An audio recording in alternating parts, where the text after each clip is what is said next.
Perang dagang antara Amerika Serikat dan China semakin intensif, dan kini dampaknya mulai dirasakan oleh banyak negara, termasuk Indonesia.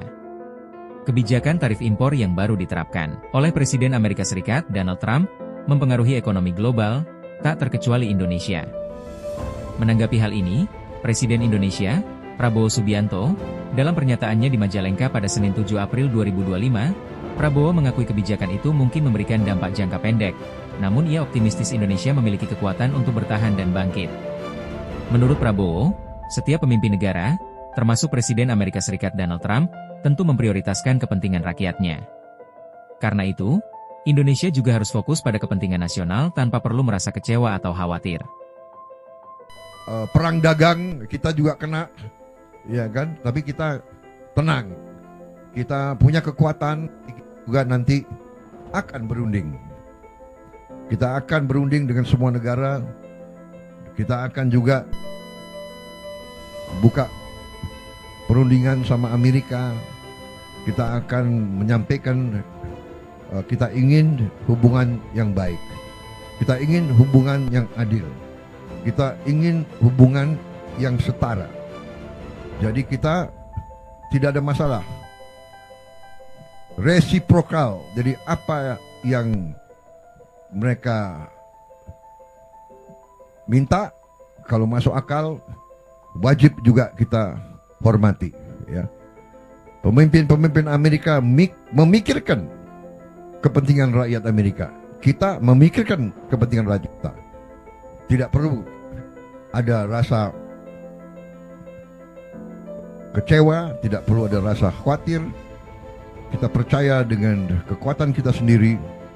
Kalaupun ada tantangan, ya kita hadapi dengan gagah, dengan tegar. Mungkin ada berapa saat, tapi kita yakin bahwa kita akan bangkit dengan tingkat yang baik. Saya kira itu yang ingin saya sampaikan. Selain itu, dalam sebuah program dengan 6 pemimpin redaksi media di kediamannya pada tanggal 6 April 2025, Presiden Prabowo Subianto menanggapi kebijakan tarif 32% barang impor dari Indonesia yang diteken Presiden Amerika Serikat Donald Trump. Menurutnya, industri padat karya seperti tekstil, sepatu, garmen, dan furnitur berpotensi terdampak paling besar. Ia menegaskan pemerintah akan mencari solusi, termasuk membuka pasar baru di luar Amerika Serikat seperti Afrika, serta memaksimalkan potensi pasar domestik. Prabowo juga mengutus Menko Perekonomian Airlangga Hartarto ke Washington untuk negosiasi tarif tersebut. Kedua, masalah Trump. Ya, masalah Trump ini akan kita harus lihat nanti. Mungkin kita akan mengalami dampak yang berat, mungkin. Terutama yang bisa kena adalah industri tekstil, sepatu, garment, dan furniture.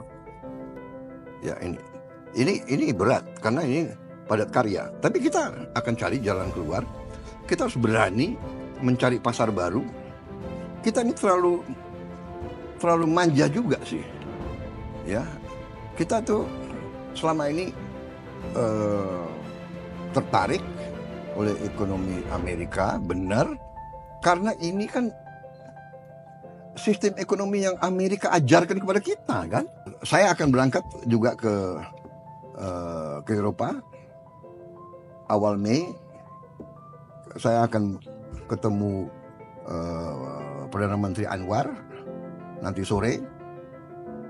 Kita koordinasi, kemarin Menteri Menko Perekonomian Pak Airlangga dari Kuala Lumpur koordinasi, nanti menteri-menteri ASEAN juga akan koordinasi, dan kita terus hubungan negosiasi. Saya akan kirim Pak Airlangga ke Washington. Kita sudah punya kontak dengan tokoh-tokoh di Washington. Kita akan diskusi. Negosiasi. Untuk negosiasi.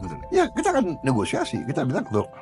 Dengan kebijakan luar negeri yang bebas aktif dan strategi yang hati-hati, Indonesia berupaya menghadapi dampak perang dagang dengan langkah yang bijaksana, sambil terus mencari peluang yang dapat memperkuat posisi ekonominya di pasar global.